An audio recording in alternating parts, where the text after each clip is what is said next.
È pronto in postazione Francesco Morari, ovvero il professor Francesco Morari dell'Università di Padova, Dipartimento DAFNAE, che ci parlerà sull'irrigazione di precisione nell'azienda 4.0 come questa qui di Sasseramia Ceregnano è, quali ostacoli alla sua applicazione.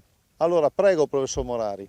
Sì, buongiorno a tutti, innanzitutto ringrazio Veneto Agricoltura per l'invito.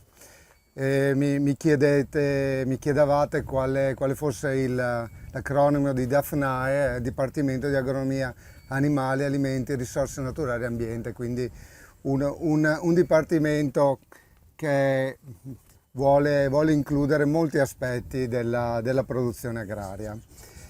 Ehm, In parte prima il dottor Furlan ha già anticipato quello che è il concetto di irrigazione a ratio variabile. Allora, l'irrigazione a ratio variabile è una tecnologia che ottimizza la pratica agricola e la pratica irrigua e sostanzialmente consente la distribuzione tempestiva e accurata dell'acqua, considerando, come vedete ad esempio in questo caso è un pivot che si sta muovendo, considerando la variabilità spaziale temporale dei fabbisogni idrici delle colture. Io volevo dire che anche molto spesso col termine anche irrigazione di precisione si intende anche di fatto la pratica irrigua che viene ottimizzata in funzione di quella che è la variabilità temporale. Però in questo caso io focalizzerò questa mia presentazione proprio invece sugli aspetti legati alla variabilità spaziale. Allora, la prima domanda che effettivamente dobbiamo porci è la variabilità dei nostri suoli dal punto di vista idraulico, dal punto di vista dell'irrigazione, è elevata o meno?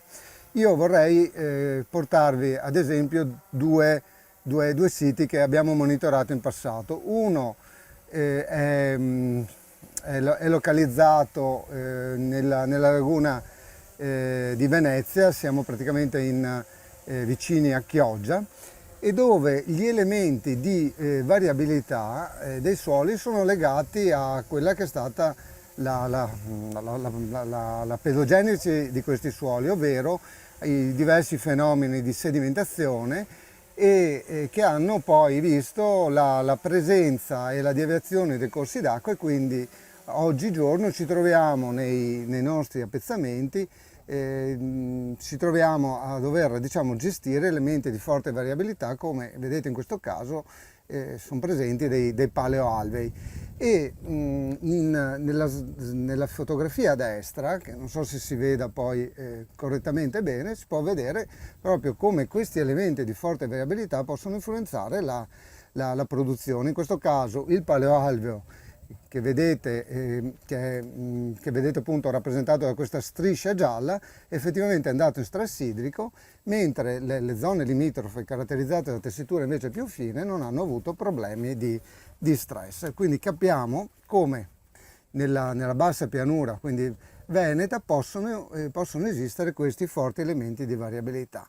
Ma la stessa cosa invece si può anche osservare nei vigneti. Ad esempio qui siamo in provincia di Verona, siamo in Val Policella, dove in questo caso la formazione dei suoli è stata fortemente caratterizzata dalla presenza di ghiacciai, quindi siamo su suoli morenici, quindi ricchi sia di elementi grossolani, no? come sassi e via dicendo, sia invece elementi fini come le particelle argillose. Ecco, vedete, questo è un vigneto, e se voi andate a osservare quella che è la distribuzione del materiale lungo il vigneto in questo caso era lungo circa 500 metri, quindi sulla destra, che vengono elencati nei punti A, B, C, D, E, abbiamo di fatto fatto una sorta di radiografia dei profili dei suoli, e potete vedere ad esempio come nelle postazioni A e E i suoli siano suoli sostanzialmente caratterizzati da elementi fini, mentre nelle zone più centrali si vede proprio la presenza dello scheletro.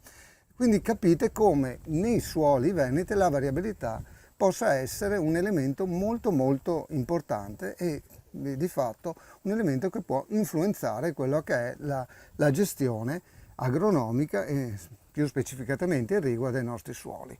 Vi do un attimo, proprio facendo un conto della serva, un'idea di quanto può variare l'acqua disponibile nel suolo. Questo è un altro appezzamento, qui è rappresentata la famosa acqua disponibile, cioè l'acqua che può essere assorbita dalle colture, che diciamo per i tecnici è l'acqua compresa tra la capacità di campo e il punto di avvizzimento.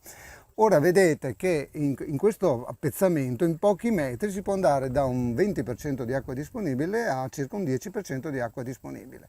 Volendo ipotizzare un intervento irrigo con una zona radicale di 50 cm e una evapotranspirazione come quella che si verifica in questi giorni di circa 5 mm, e volendo andare a intervenire al di sotto del 50% dell'acqua disponibile, potete vedere che in una zona del mio appezzamento l'intervento irrigo dovrebbe essere effettuato dopo 10 giorni, mentre nella zona più sabbiosa il tempo e quindi dovrei, in questo caso la tempistica dovrebbe essere molto più breve e dovrei di fatto andare ad irrigare dopo circa 5 giorni. Quindi capite da queste prime 3 slide di come i nostri suoli non sono suoli omogenei ed anche dal punto di vista idraulico, dal punto di vista dell'irrigazione, presentano molte differenze. A questo punto, come possiamo gestire queste differenze? Io non andrò molto nel dettaglio perché dopo il dottor Martello ci spiegherà più approfonditamente il funzionamento dei Ranger, però sostanzialmente come viene praticata l'irrigazione sitospecifica. L'irrigazione nasce con le grandi macchine, quindi nasce col pivot o nasce con i Ranger, dove la variazione dell'intensità di pioggia viene effettuata aprendo e chiudendo in determinate zone delle campate i diversi irrigatori e anche facendo avanzare con velocità differente il Ranger o il pivot, la grande macchina. Quindi a seconda del tipo del settaggio del mio pivot, del mio Ranger, io sono in grado di andare a irrigare in maniera specifica e autonoma zone del mio campo in maniera effettivamente diversa, in maniera, come vi ho detto, sitospecifica. Dopodiché queste macchine, io ho avuto appunto la fortuna e ho ancora la fortuna di collaborare col gruppo americano che ha un po' sviluppato questa tecnica. Queste macchine, il concetto che sta un po' dietro a questi sistemi di irrigazione è stato importato anche in Europa. Ovviamente le grandi macchine non sono così diffuse e si è cercato a questo punto di estendere il concetto di irrigazione sitospecifica ai rotoloni. In questo caso potete vedere il rotolone della Casella, che è appunto una ditta che produce impianti di irrigazione. Questo si chiama Hydrosat e questo qua è un sistema che effettivamente, variando quella che è la velocità di avanzamento, consente, quindi il rotolone consente di andare a irrigare in maniera differente zone diverse del mio appezzamento. Ovviamente devo importare delle mappe di prescrizione e sostanzialmente questo sarebbe una risposta europea a quelle che sono invece le grandi macchine per l'irrigazione del mondo anglosassone, quindi americano o australiano. In realtà quello che vorrei dirvi è che è possibile anche, secondo me molto interessante soprattutto per i vigneti, anche applicare l'irrigazione di precisione negli impianti di fatto a gocce. Cioè questo come avviene? Ecco, qui potete vedere un esempio applicato, qui siamo negli Stati Uniti, dove attraverso delle elettrovalvole è possibile gestire in maniera separata settori differenti del mio vigneto. Senz'altro sono delle applicazioni molto interessanti, ma questo solo per dirvi che il concetto di distribuzione sitospecifica si può estendere anche alle aree gocciolanti. E dopo vi mostrerò anche un esempio casalingo che abbiamo poi noi applicato in passato.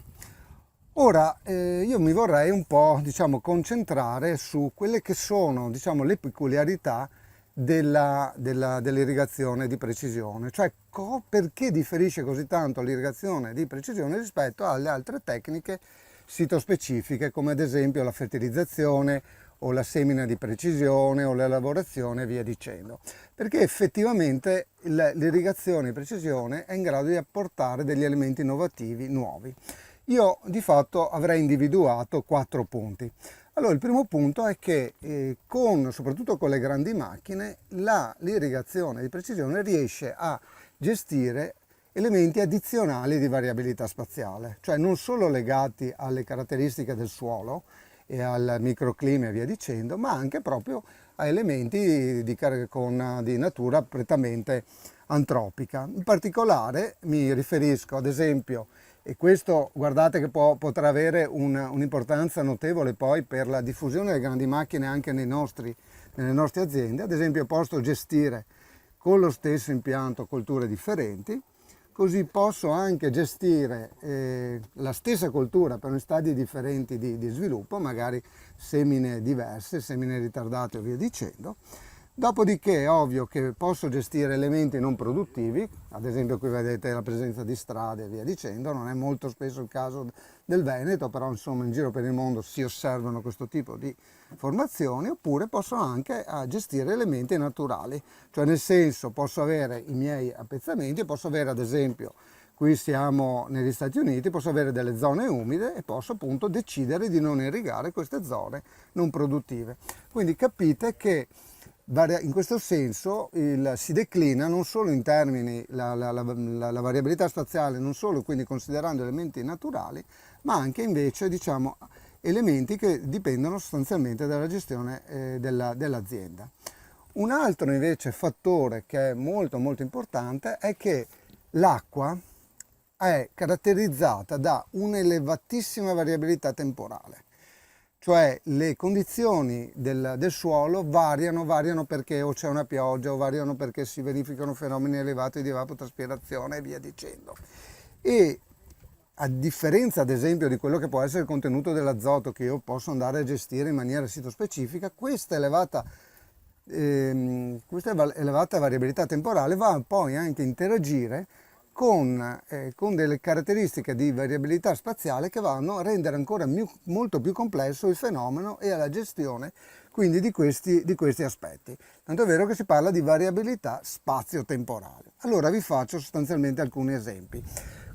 Qui sulla sinistra vedete un appezzamento che avevamo monitorato, siamo qui in provincia di Venezia, erano state identificate di fatto 5, quelle che noi chiamiamo zone omogenee, aree omogenee, cioè aree che sostanzialmente presentano caratteristiche simili in termini di proprietà del suolo, morfologia, che normalmente queste caratteristiche dovrebbero anche poi tradursi in un'omogeneità nei variabili, nei prodotti quindi agrari, quindi in termini di produzione o di qualità. Sulla sinistra invece vedete delle stime di evapotranspirazione che abbiamo fatto col satellite dello stesso appezzamento osservati ad esempio nel 2012 e nel 2011. Ora quello che potete notare è che quel disegno, quella distribuzione delle aree omogenee sostanzialmente non si rispecchia con quello che effettivamente è il reale comportamento della coltura. E anche tra il 2012 e il 2011 si sono osservati comportamenti totalmente differenti. Questo solo per dirvi che individuare delle aree omogenee è un po', non dico un'utopia, ma certamente comporta uno studio, un monitoraggio molto molto attento di quelle che sono poi i volumi di prescrizione idrica, proprio perché l'interazione spazio-temporale della coltura col suolo e con proprio i fattori meteorologici può essere elevatissima. E perché elevata? Perché, attenzione, è che più la precisione dell'impianto è elevata e più l'influenza delle caratteristiche proprie della morfologia del mio territorio e delle proprietà del suolo è elevata. Quindi sostanzialmente la variabilità che osservo aumenta. Nella prima immagine, questa a sinistra, vedete proprio l'effetto della morfologia, cioè queste sono delle immagini che si osservano molto frequentemente nei nostri appezzamenti dopo che è avvenuta una pioggia, dove si vede che ci sono delle zone di accumulo dell'acqua e delle zone invece dove l'acqua non si accumula. È ovvio, provate a pensare in termini di bilancio idrico, questo cosa vuol dire? Vuol dire una notevole quindi variabilità e proprio anche una diversa risposta della mia coltura. È ovvio che se la precisione del mio impianto è di 10-20 metri, io dovrò tenerne conto. Se invece la precisione del mio impianto tende a essere molto molto più bassa, quindi ho delle aree, delle campate che agiscono in maniera indipendentemente e che possono essere lunghe 50 metri, allora in questo caso l'effetto di questa variabilità sarà minore perché considero una superficie media. Però attenzione, non vado a raggiungere quegli obiettivi di efficienza irrigua che ottengo invece considerando gli elementi che determinano appunto a formare quella che è la variabilità spaziale del mio suolo. Sempre sulla destra mi rendo conto che questa sono dei grafici che sono molto molto tecnici, insomma ve li racconto. Sostanzialmente sono sullo stesso appezzamento curve diverse sulla destra di ritenzione, quindi vedete diversi fasci e potete appunto apprezzare come la variabilità, qui stiamo parlando di pochi metri, possa essere notevole. Quindi anche determinare i valori di ritenzione idrica può essere veramente può essere challenging, quindi può essere un'operazione molto molto impegnativa.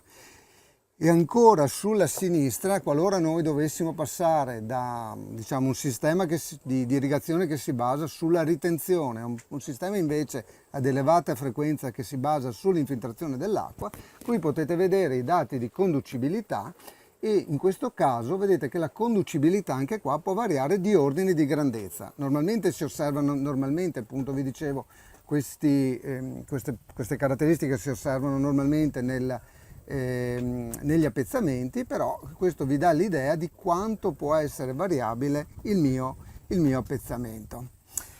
Il terzo punto è il basso costo dell'acqua, cioè nel senso esiste veramente una convenienza economica ad adottare questi sistemi, questa VRI.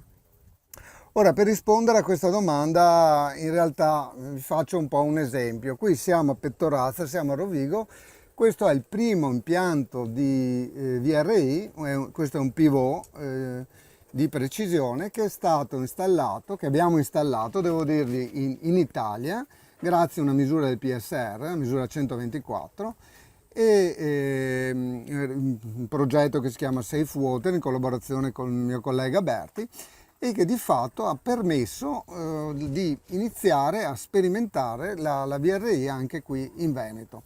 In particolare era un impianto che poi di fatto ha gestito 3 zone omogenee variate in funzione della tessitura. Vedete una zona meno sabbiosa, mentre la zona 1, mentre la zona 3 invece è una zona più sabbiosa con un contenuto inferiore di argilla, mentre la zona 2 è invece una zona con contenuto intermedio di argilla e di sabbia. Ora quindi sulla base e utilizzando sensori di umidità siamo andati quindi a gestire in maniera variabile la nostra irrigazione. In particolare avevamo dei sensori, quindi in funzione degli stati idrici del suolo, quindi se superava o meno la capacità di campo o se si andava al di sotto di quelli che erano delle soglie di soglie irrigue, ad esempio il 50% dell'acqua disponibile, siamo andati quindi a programmare la nostra irrigazione. Vedete i diversi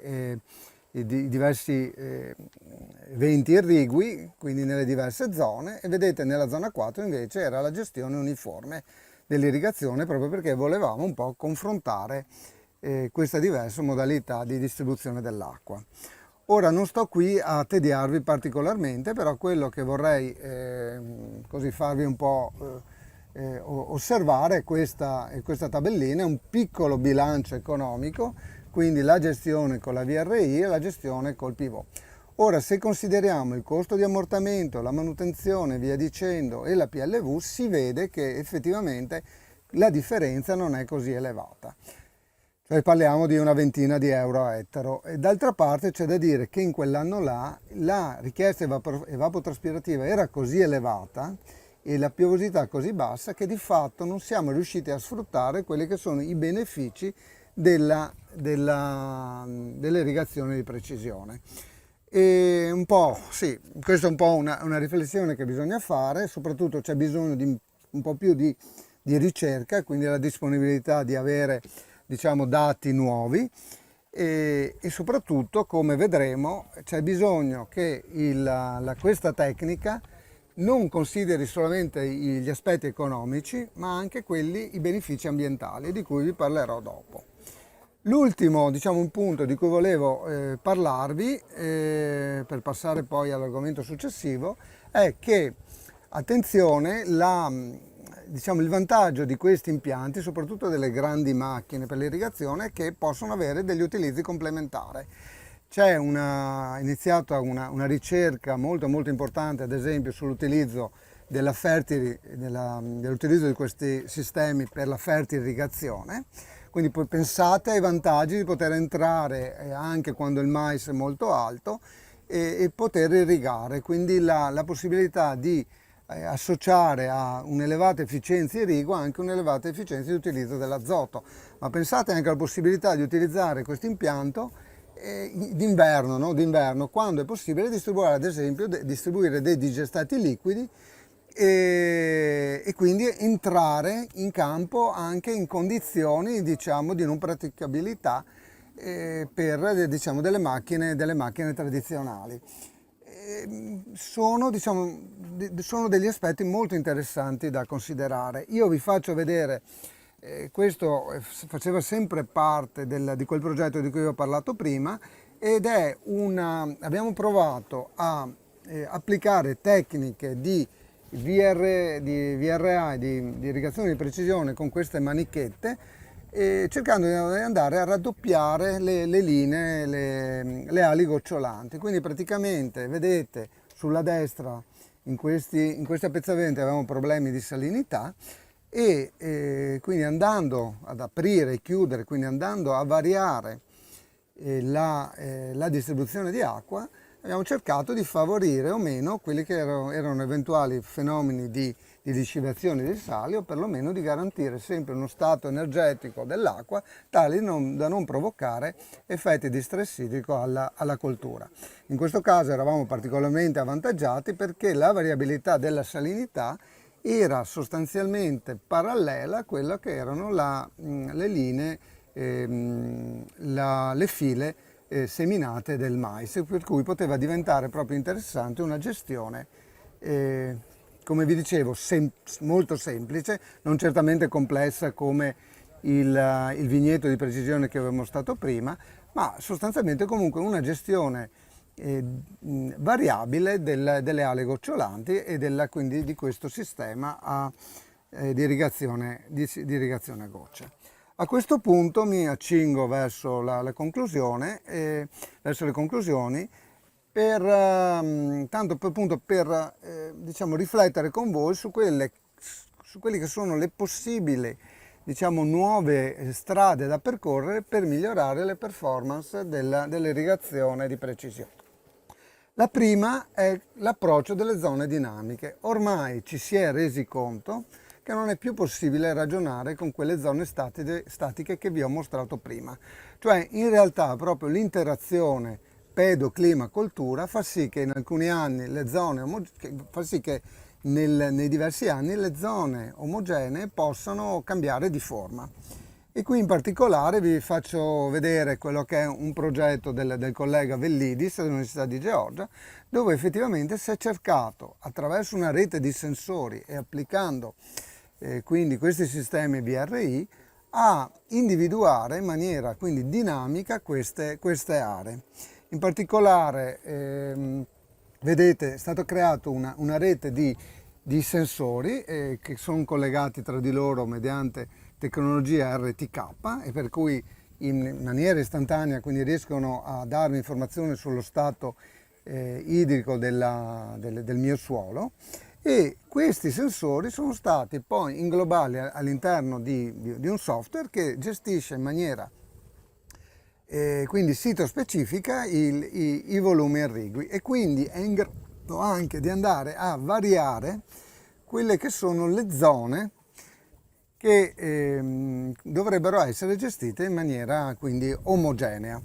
Da quel che mi risulta questo progetto sta dando dei buoni risultati, però ovviamente non è possibile riempire di sensori il campo, perché è ovvio, in questo caso i sensori erano numerosi, però insomma la variabilità è tale che non può essere gestita da più sensori. Pertanto noi ci stiamo, diciamo, muovendo in maniera differente, cioè stiamo cercando di gestire la variabilità quindi della risposta evapotranspirativa del suolo attraverso due metodi. Il primo è quello delle immagini termiche. Vedete, in questo caso abbiamo lavorato con un drone con dei sensori termici, qui potete vedere la diversa temperatura di questi diversi plot.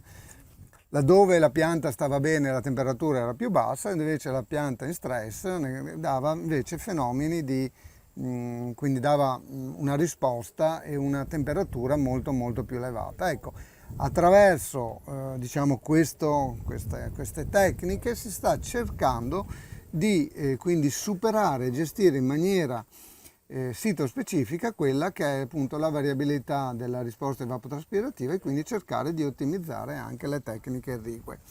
Il secondo approccio, quello che forse secondo me è il più convincente, si basa sempre su immagini termiche fornite dal satellite e che di fatto consente di risolvere dei bilanci termici al suolo.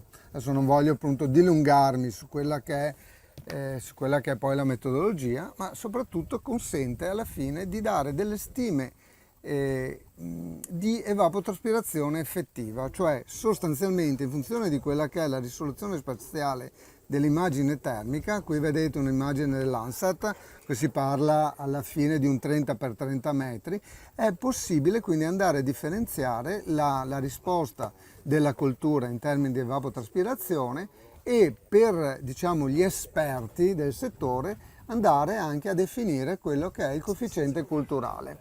Ecco, questo normalmente il coefficiente culturale viene di fatto indicato e misurato per l'intero appezzamento, mentre in questo caso qua io posso andarlo a differenziare in maniera precisa all'interno dell'appezzamento, e quindi posso andare, perlomeno posso avere indicazioni su come andare a definire queste mie aree omogenee, soprattutto considerando condizioni di dinamicità.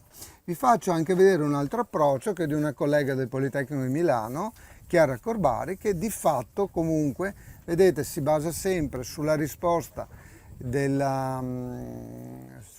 termica della superficie terrestre. Qui anche lei ha utilizzato dati dell'ANSAT, anche lei in questo caso applica, diciamo, dei modelli e di fatto dei modelli idraulici, e di fatto si dice appunto assimilare il dato del modello al dato di temperatura del suolo, e questo consente quindi sostanzialmente di avere delle, vedete, stime di quella che è l'evapotranspirazione e quindi di quello che dovrebbe essere la gestione irrigua degli appezzamenti. Sono senz'altro, a nostro avviso, a mio avviso, degli approcci molto molto interessanti e che di fatto stiamo cercando di sviluppare proprio per ottimizzare l'irrigazione di precisione. Quindi mi avvio in questo caso proprio alla conclusione e in particolare vorrei riflettere su alcuni punti. È ovvio che per il futuro, per valutare la convenienza o meno dell'irrigazione di precisione, soprattutto con le grandi macchine, bisogna anche valutare i costi energetici. Cioè è conveniente o meno, ad esempio, far girare un pivot se l'area da gestire in maniera separata è modesta. Qual è la convenienza? Qual è diciamo, la superficie minima da considerare anche dal punto di vista economico, proprio per poter ottenere anche un profitto di tipo, ovviamente, un profitto anche per l'agricoltore? Un secondo aspetto sono i benefici invece di tipo ambientale. Attenzione che, come vi ho detto prima, l'irrigazione di precisione è importante anche dal punto di vista ambientale, perché ottimizzare l'irrigazione vuol anche dire ridurre eventuali fenomeni di lisciviazione degli eventuali agrochimici, degli eventuali fitonutrienti, e vuol dire anche, soprattutto se associato a usi alternativi e complementari, vuol dire anche poter aumentare proprio l'efficienza di utilizzo dell'azoto. Pensiamo alla fertirrigazione, pensiamo alla possibilità di utilizzare in futuro, vediamo, questi ad esempio digestati liquidi e via dicendo. Ci sono altri due aspetti, soprattutto che riguardano le grandi macchine. Abbiamo sempre detto che queste macchine non si sono diffuse perché sono grandi, per cui pensando alla superficie media dell'azienda italiana non ha senso, sono poco convenienti e via dicendo.